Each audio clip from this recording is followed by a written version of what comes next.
The door clicked shut behind Sarah, her keys jingling as she headed out for girls' night. Mark stood in the hallway, frozen, his heart pounding like a war drum. He just glimpsed her phone screen lighting up on the kitchen counter, a text from work colleague. "Can't wait to feel you again tonight." The words seared into his brain, a poison arrow he couldn't pull out. Was it a joke? A mistake? No, the emoji, a winking face with a kiss, twisted the knife deeper. 10 years of marriage, 2 kids asleep upstairs, and suddenly, his world tilted on its axis. Mark paced the living room, the carpet muffling his frantic steps. The house felt too quiet, too empty without her laughter filling the spaces. He remembered their wedding day, Sarah in white lace, her eyes sparkling with promises. Now, suspicion gnawed at him like a rat in the walls. He grabbed her phone, password unchanged, a small mercy or a sign of her carelessness. Scrolling through messages, he found deletions, gaps in conversations. But one thread stood out, late-night exchanges with Alex from her office. "Missed you today." That meeting was torture without our secret glances. His stomach churned. Denial surged. Maybe it was innocent flirting, a harmless escape from their routine life of bills and bedtime stories. He sank onto the couch, rubbing his temples. Their marriage hadn't been perfect lately. Work stress for him, her promotion pulling her away. But betrayal? Sarah, with her warm hugs and homemade lasagna, the woman who'd held him through his father's death? It didn't compute. Yet, the clues piled up in his mind. Her new perfume, the way she'd started locking her phone at night, the overtime that stretched into weekends. He poured a whiskey, the burn matching the fire in his chest. "This can't be real," he muttered to the empty room, his voice cracking. Hours ticked by.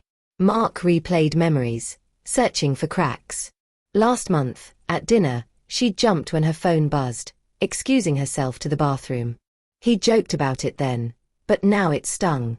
He imagined her with Alex, tall, charming, everything Mark felt he wasn't anymore. Anger bubbled up, hot and unbidden. How dare she? Their vows, their family, did it mean nothing?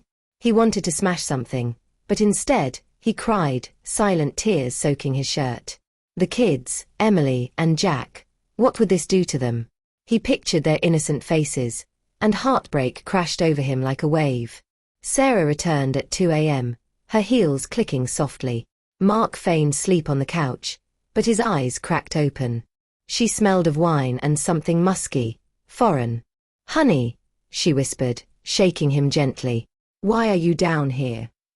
He sat up, voice steady despite the storm inside. "Couldn't sleep. How was your night?" "Fine. Fun.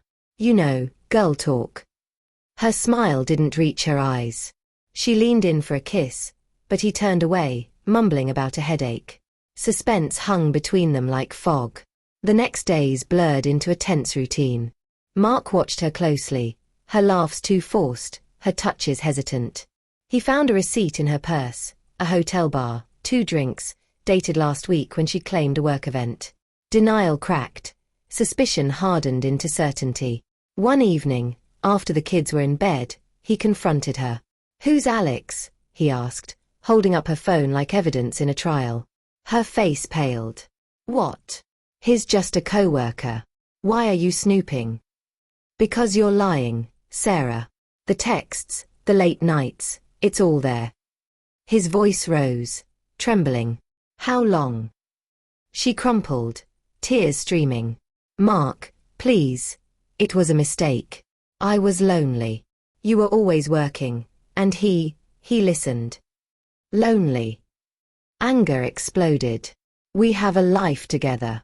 Kids. And you throw it away for what? Attention."